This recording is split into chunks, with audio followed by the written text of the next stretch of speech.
This is why I didn't want to do, I need the lights off, the bright lights. I'm so sorry, but I am about to get on. Bernard, I need you to turn these off. Lights off? These that are killing me. Hang on 1 second, everybody. No, we should put the computer up on it. Yes, we should have. Yes. Okay, everybody, I'm not that dark. It's too dark. Just a minute. Okay, everybody, I'm sorry about that. I am in a TV studio getting ready to go on Cuomo. And so I had all those studio lights on me and I couldn't see myself or see you guys. I'm about to go on CNN, walk to the studio with me, but also look at this. I don't know if you saw this. It's bad. It's really bad. If you can, you should go watch the video of, it's Katie Porter, who is running for governor of California. And she really doesn't want to be asked this question about how she's going to win Trump voters in a state. And then more's coming out, because of course it is. Because of course it is. Once someone breaks the seal on this stuff, more's only going to come out. So you've got this one now. And I'm sure it's not going to be the only one. I'm sure staffers of hers, political opponents, I'm sure journalists, sure they've got it all. This is bad for several reasons. One, she looks like a total jerk. And, she's had that reputation. That's not great. It's definitely not disqualifying in today's day and age, but it's not great. She looks like a bully and a jerk. The worst part for me is saying the quiet part out loud, which is that, she doesn't need Trump voters to win. Of course she doesn't. It's California, of course she doesn't. But you're running to be the governor of the whole state. Wouldn't you at least want to say, I can probably win without them, but I'm going to reach out to every voter. My message is meant to be heard by every voter. It's not just for Democrats. I'm not just going to be the governor of Democrats, but I'm going to be the governor of Trump fans and independents and progressives and moderates. That's what you say. What do you say to the 40% of California voters who you'll need in order to win, who voted for Trump? How would I need them in order to win, ma'am?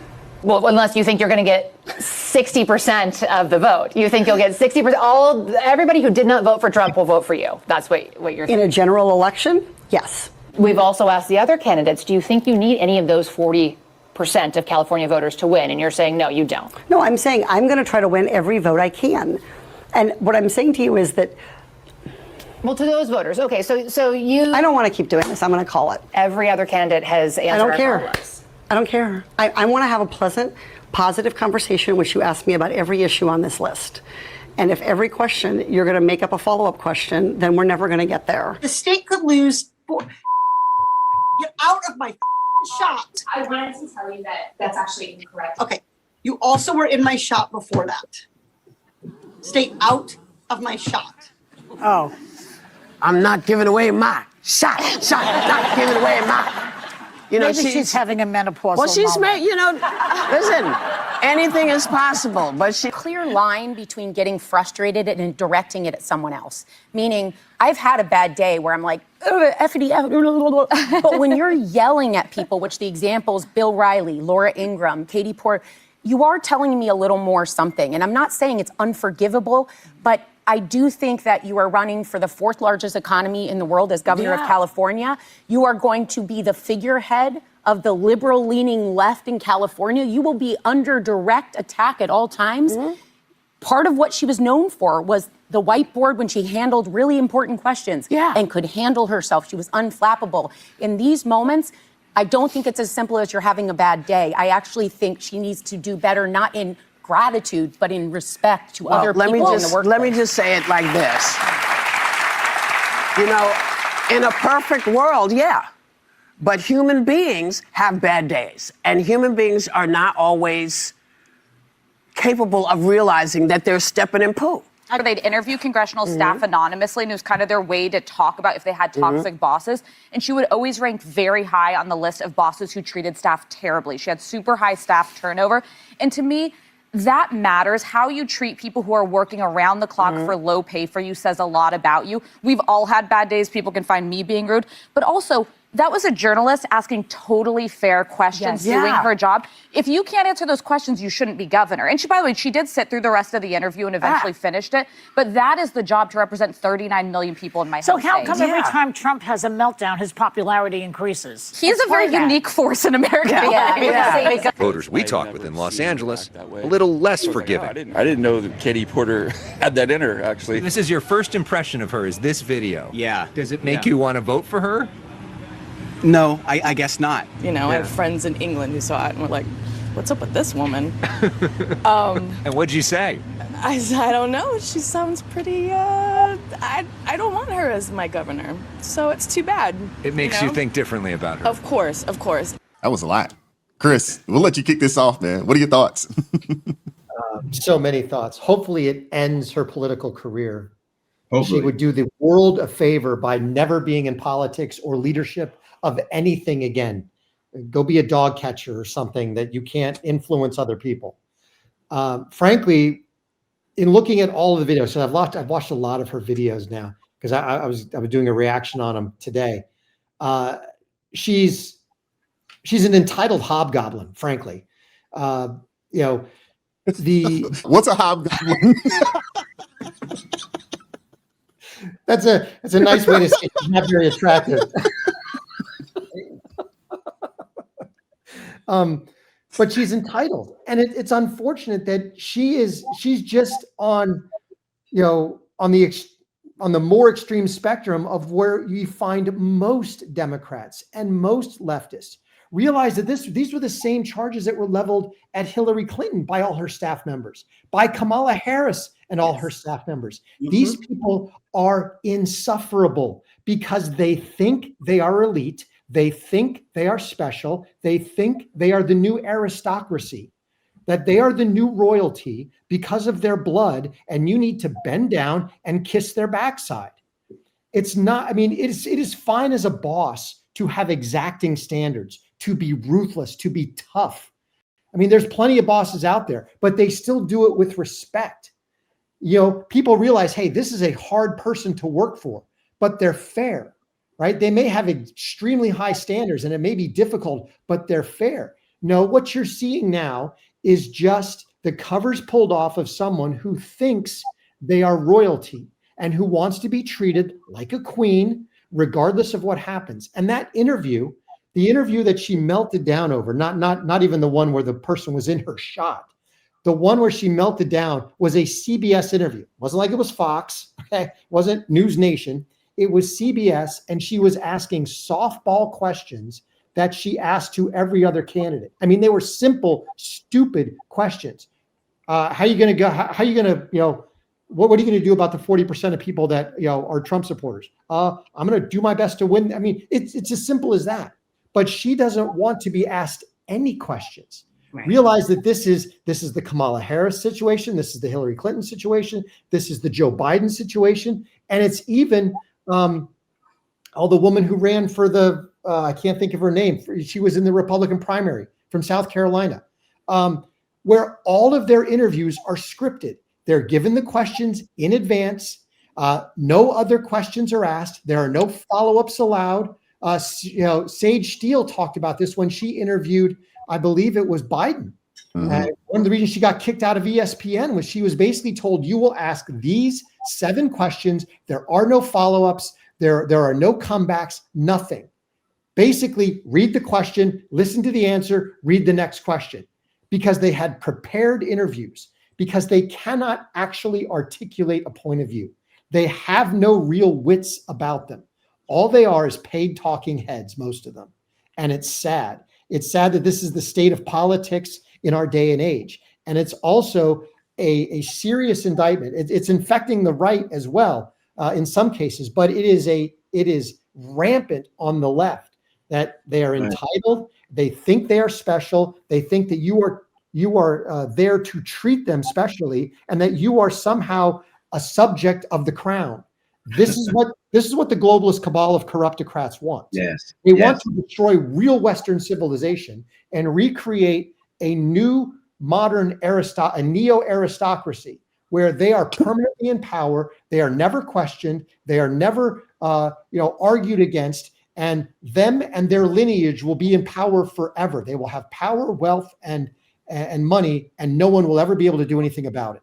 And she is right smack dab in the middle of that. I would agree, Chris. It was just a pretty insufferable individual. And the fact that she made it this far into politics, in the political realm is, I would say it's surprising, but I guess it should be par for the course especially for the Democrat Party at this point. We've heard the stories of Kamala Harris. We've heard the stories of Jasmine Crockett, the abuse, that the people that work for them and how they turn over, their staff the way they do. And the thing is that when you are a leader, and I talk about this on this channel all the time, your job's to serve. And I don't think a lot of these people understand that, hey, when you become, a representative, a senator, and further up, your job is to serve your constituents. And I think these people miss that. They feel like we're supposed to serve them, and they don't understand it. And I appreciate the young lady from CBS asking follow-up questions because this was a very smug individual. Did you see the look on her face she made when she was like, I don't need Trump supporters? Do you understand how disrespectful that is? Even if that is truly the case, because of California's situation, there are 40-60, 40 to 60 when it comes to, Republicans and Democrats. You still don't say it. Where's your coof at?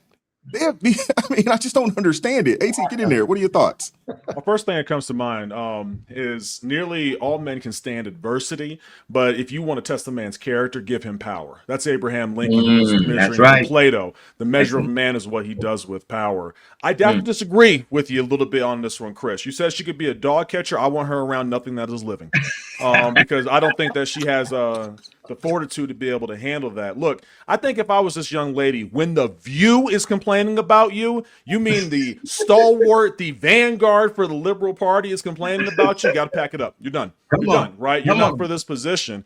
And it's shocking because they'll complain about Trump all day long for his behavior. I bet you he's never acted like that before, right? But those will shrug their shoulders at it because it's a very us versus them mentality. And that's probably why she said she don't care about Trump supporters. She's ignored her responsibility, to your point, Wise, of coming together and helping the people, whether you like them or not, whether they voted for you or not. Because imagine that world a little bit. Pull up that thread.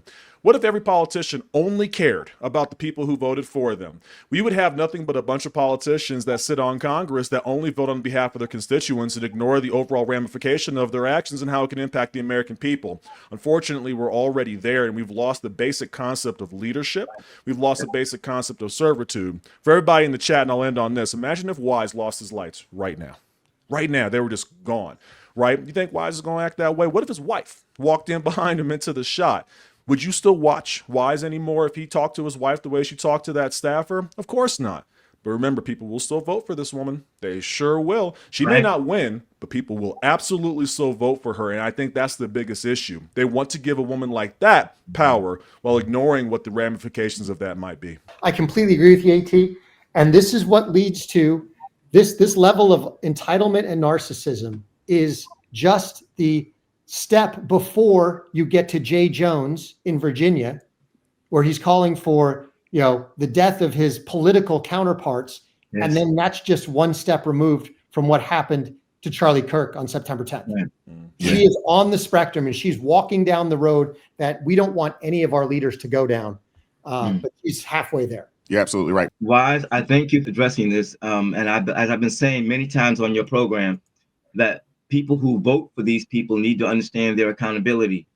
If you are going to vote for somebody, you need to do your homework about who they are. You need to check out their background. All this information about her was available. And as you said, I'm surprised she got this far. You see, and as AT said, it's because of people. People will vote for these people no matter what they do. And it's scary. It's sad. And so our society has become so corrupted with stupidity that they don't think for themselves. They just think in groups. When this is what my group says, I don't care what they say or do. That's my group. I'm with it. And it's sad. So I appreciate the people on our side. I mean, and as AT said, we're not all perfect. They got some conservatives and some Republicans that screw ups. But look at the criteria. a lot more people on their side are crazy than on our side. And that's very clear. You can see that.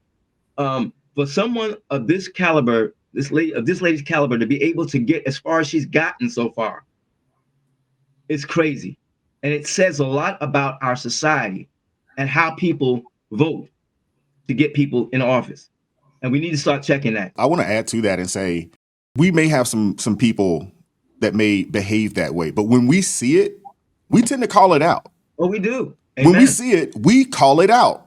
Right. And I think that's the difference. We don't just go along to get along just because a person, quote unquote, calls themselves, a conservative or a Republican, or for those of us that are followers of Christ, we don't just go along with those that call themselves Christians. Right. If they get to cutting up and acting a fool and making us look bad, we call it out. I personally am not going to sit back and say, hey, man, I know this person, they cut up, but because they're a Christian, I'm not going to say anything about them. Nah, we are supposed to call them out. We are responsible. We have a responsibility to do so. Come on, brother. That's the difference. Now, AT, you're absolutely right. When the view is on your head, hey. Go call it a day. You're done. Hey, it's a wrap. She's probably done. I would assume that in the very near future, we're going to find out, or she's going to let us know that, hey, she's dropping out of this race. I would assume. Because when the view is on you, and it's not just the view, there was a couple other clips, but it would have just been too long to add. But you had people on CNN and MSDNC. They were on her head like, hey, this is unbecoming.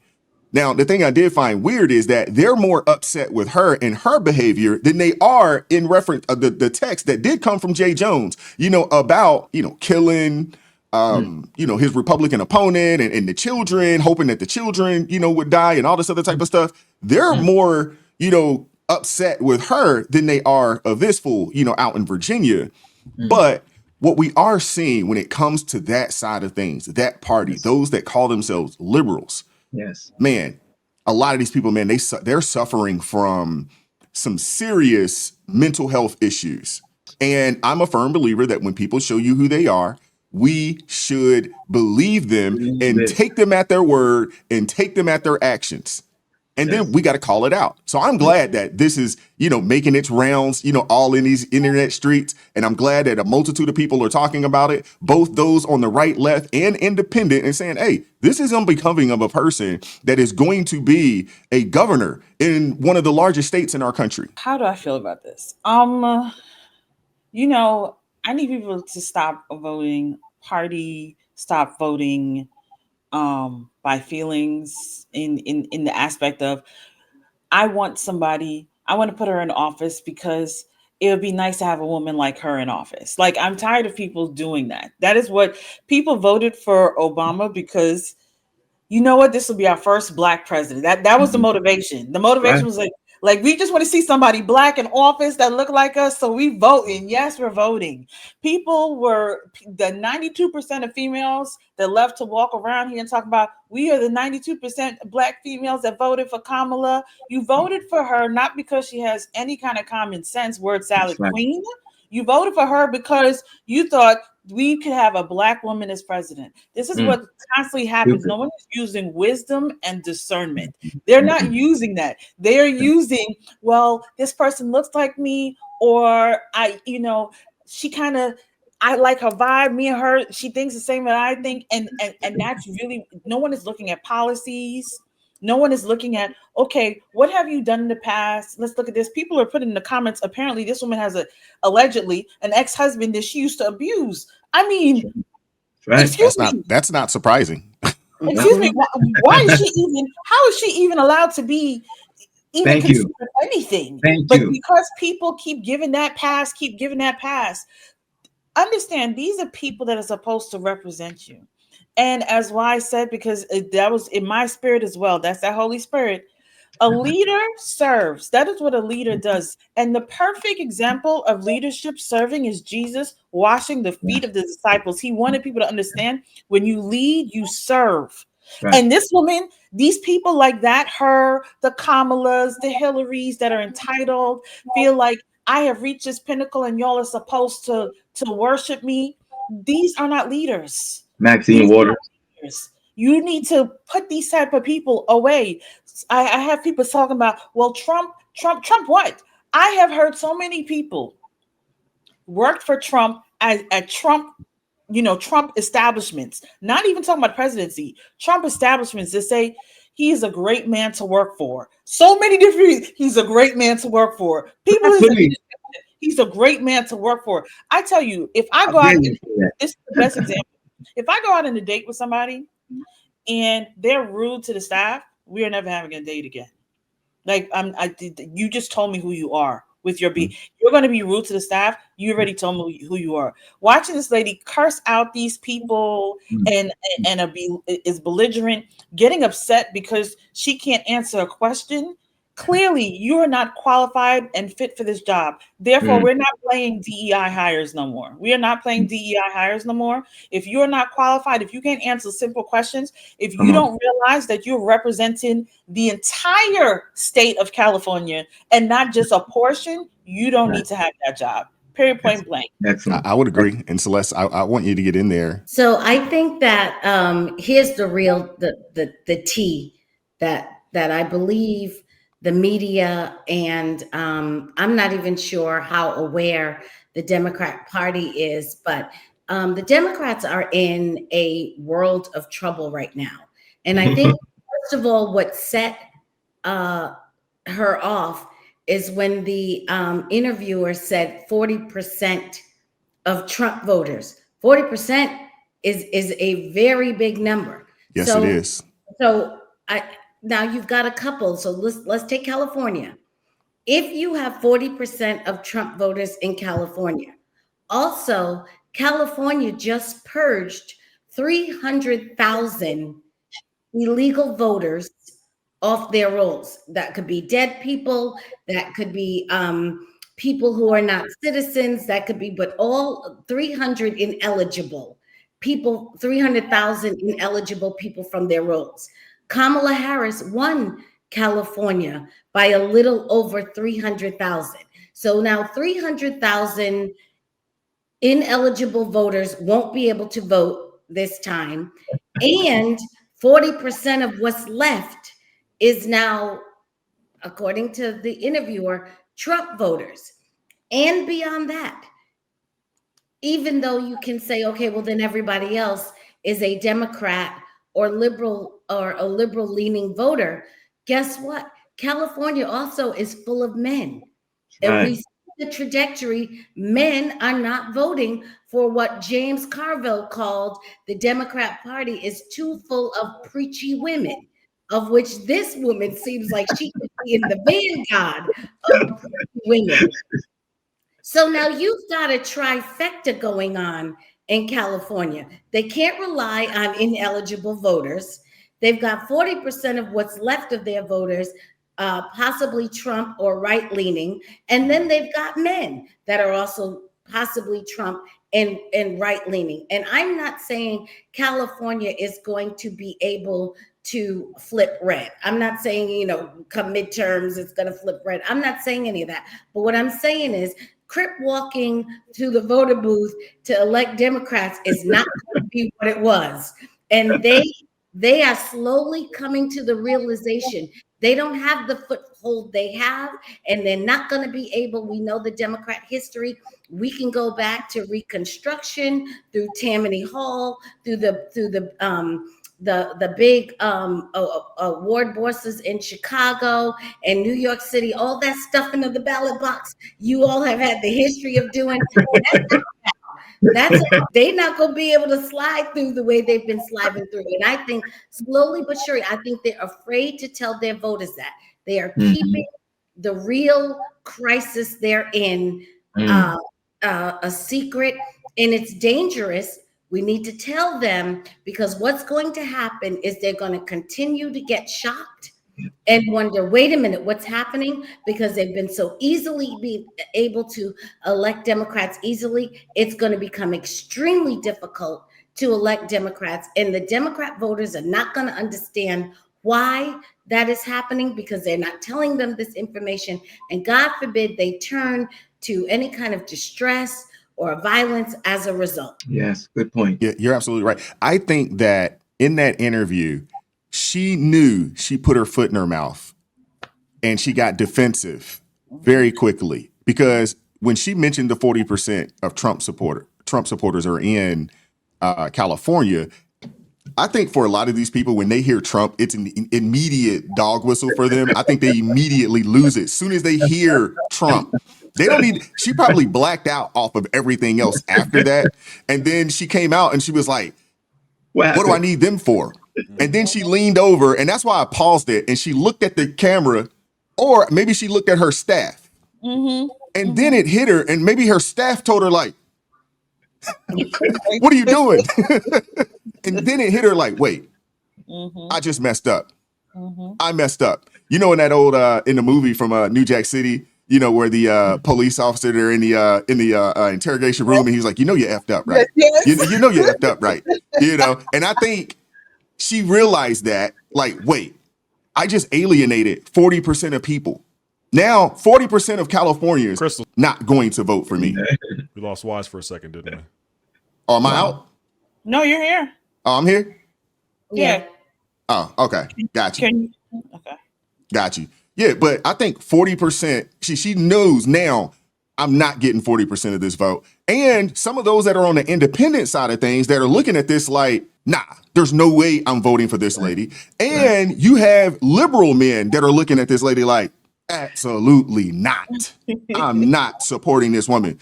And the thing is that the Democrat Party, they have a man problem. Yes. I did a video yesterday, you know, about AOC, and she was talking about the short kings and all this other kind of stuff. They have a man problem. And you have liberal men that are like, I'm not dealing with this.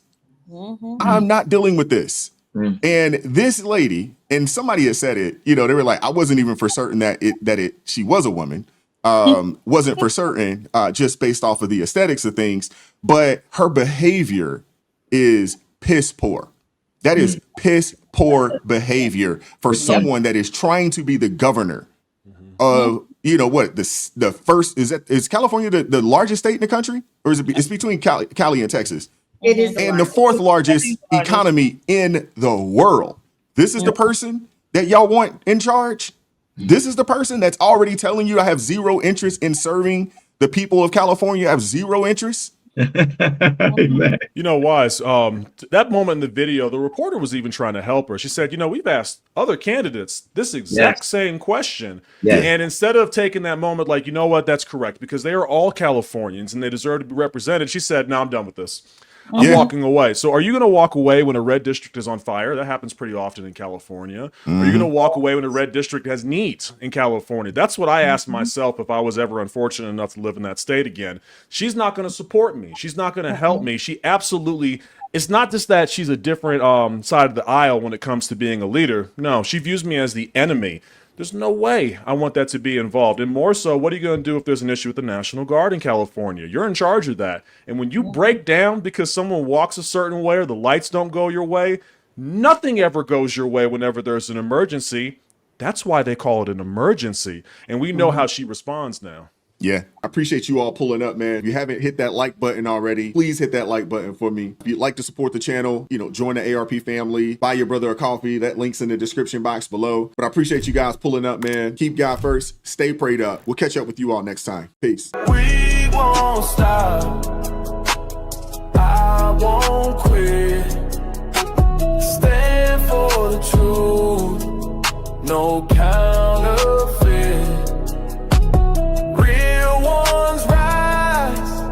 Let the fake ones split. Repent for the lies. Let the darkness live.